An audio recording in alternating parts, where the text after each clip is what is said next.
Yung good evening mga Ben, Eder Emerson Kims, nagbabalik. So ito na, marami nagtatanong kung ano yung bail yung binuksan natin kagabi na nakakuha tayo ng mga Volcom na damit mga biyan. So wag na natin patagalin pa. Ito na siya mga biyan. Men's branded t-shirt from Cherry. Hindi na bago sa page natin, hindi na bago sa channel natin, sa YouTube channel. So bakit ko hindi flinex kagabi kasi yun nga, maraming na-disappoint, maraming umiyak sa bail na to. Pero meron na namang pumaldo, meron naman na break-even. So, siguro, sasabi ko ng mga Ben, depende sa seller. Depende talaga sa seller mga Ben. Pag first time mo mag-try nito, pag nag-base ka, siyempre, sino ba naman? Men's branded t-shirt, branded lahat. Branded lahat ng laman mga biyan. Pero yung pinaka-issue kasi ng bail na to is yung quality. So, nasabi ko nga sa previous vlogs natin, nasa Kim Suka YouTube channel, kung gusto nyo talaga makita yung review ng bail na to mga biyan, ng men's branded t-shirt na Cherry, nasa Kim Suka YouTube channel, may dalawang upload data ako doon. Na-explain ko rin naman doon kung ano yung pinaka-issue ng damit na to, kung okay ba or hindi.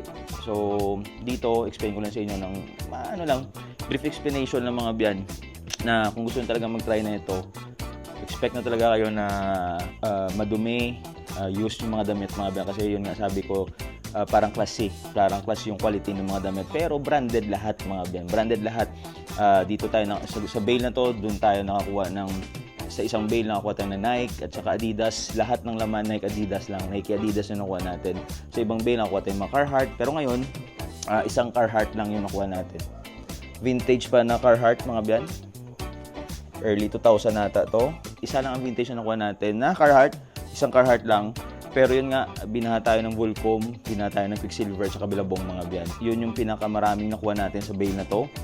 So again, kung gusto niyo talagang mag-try, check niyo muna yung vlog. Kasi maraming umorder na sinasabi nila na hindi na sila kukuha nito. Pero kasi ano rin naman tumaas rin yung presyo nito mga biyan. Nung last mga 15 lang, pero ang kuha natin ngayon nasa 17,000 kasama na yung shipping fee. Mahal siya mga biyan, pero wala kami ni partner. Sabi namin ni partner, sige, sugalan natin, kuha tayo ulit. Kasi para sa amin mga biyan, that's why sinasabi ko na depende talaga sa seller. Bakit? Sa bail na to mga biyan, never kami natalo. To tell you frankly, never kami natalo. Paldo kami sa bail na to mga biyan. Pero yung iba nasasabi daw na pangit yung bail, parang mga trapo, madumi. Siyempre sabi ko nga sa vlog na patsamba pa rin. Na-explain ko rin doon na sa pitong bail na nakuha natin, dalawa lang yung parang class B yung quality. The rest, 5 bail class C yung quality. Pero depende talaga sa pricing mo sa amin live selling. So napapaubos namin yung isang bail within 3, 4, 5 hours. So yun nga sabi ko sa vlog natin nung last na paldo tayo kahit na ganito yung quality ng damit. Kasi hindi naman natin binibenta ng mahal. Mga biyan. Basta mapaubos na namin kahit yung presyo 100, 150 lang. Basta mapaubos yung mga madumi talaga, yung mga sira, binabundle namin. So, yun nga, sabi ko, paldo kami doon mga biyan, paldo kami. Hindi rin kami kukuha ng 7 bail kung sa tingin namin ng lugi kami doon. Ngayon, wala yun, nagsugal lang kami ni partner kasi yun nga, maraming natatakot na kumuha ulit nito.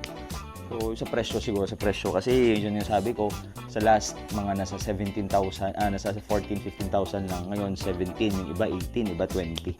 So, yun, kung gusto niyo ma-check, Kim Suka YouTube channel, pag-ita ko sa inyo yung mga ibang nakuha natin. Yan, Quicksilver. Mga biyan Quicksilver. Ito yung ila-live selling ko na siguro bukas. Hindi tayo nakapag-live ngayon Quicksilver. Again, yung quality ng damit mga biyan, may mga parang class B, merong minsan class A yung quality. Anong ibig sabihin ng class A? Parang malinis siya, bago pa siya. So yun, pero the rest, class B, class C. Depende na lang talaga sa seller. Ito, Quicksilver, ganda na ito. Yung iba mga vintage Volcom, vintage Quicksilver. So, katulad nito, Billabong. Nung last, yung mga puti, parang kailangan mo talagang labhan. Yung mga neckline, bacon. Pero yun nga sabi ko, benta mo ng mura para hindi matengga yung mga items sa'yo. Siyempre para sa amin, may experience kami mga biyan. Magli5 taon na tayo na nagbebenta ng ukay-ukay. So, hindi rin naman yan instant na pag live selling namin, ubos agad. First naman, pag live selling, ubos agad. May struggle mga biyan bago tayo nakarating dito. So, yung ginagawa na namin, gusto na namin share sa inyo. Kaya sinasabi talaga namin na depende talaga sa seller. Kung tamad ka, wala mangyayari. Pero diskarte talaga. Quicksilver, diskarte talaga mga biyan. Marami ito mga biyan marami ito. Quicksilver. Yung Volcom natin parang nasa 20 plus, 30. Quicksilver marami rin. Billabong marami rin. Carhartt isa lang. May mga Nike tayo. So, yan. Hindi ko na siguro i-flex lahat-lahat. Pero para magka-idea lang kayo, yun kasi marami nagtatanong kung magkano yung kuha natin. Check na lang mga biyan sa Kim's Uka YouTube channel. Andyan na yung supplier natin, andyan yung review ng mga bail. So, yun, para hindi kayo magsisi mga biyan. Tulad ng iba, kasi yung iba mahal pa yung kuha, tapos yung quality, hindi sila nagagandaan. Yung sabi natin, depende sa seller. Depende sa diskarte mo mga biyan. Depende sa diskarte. Yan, mga Quicksilver, ayan o. Ang issue use sila mga biyan. Normal na naman kasi syempre ukay-ukay ito. Pero pang benta mo lang ng 100, 150, goods na yan. Syempre branded rin naman yan. Sumugal rin tayo. So, kailangan nating bigyan ng hustisya. Kailangan natin bigyan ng hustisya yung mga damit. Kahit na minsan may mga crack print, syempre ikaw na lang mag-adjust once na ikaw yung nagbebenta, adjust mo na lang yung presyo mga biyan. Ito, kung kagabi, puro Volcom, ito mga Quicksilver. Yan o, may mga Hurley rin tayo. May Hurley pero konti lang. Yan o, yan nakasama sa bail mga biyan. May mga tank tops na kasama. Quicksilver. Yan. O, Quicksilver. Yung mga Volcom, marami na ako na-flex kahapon. Yan, Quicksilver. Ano pa ba? Quick. Bang. So yun ang mga biyan. Again, yung kuha natin is nasa 17,000 kasama yung shipping fee. Men's branded t-shirt, yung bail na binuksan natin. Hindi na to bago. Check nyo na lang sa Kim's Uka YouTube channel. Andyan yung review. Check nyo na mabuti para aware kayo mga biyan. Sana nakatulong. Peace!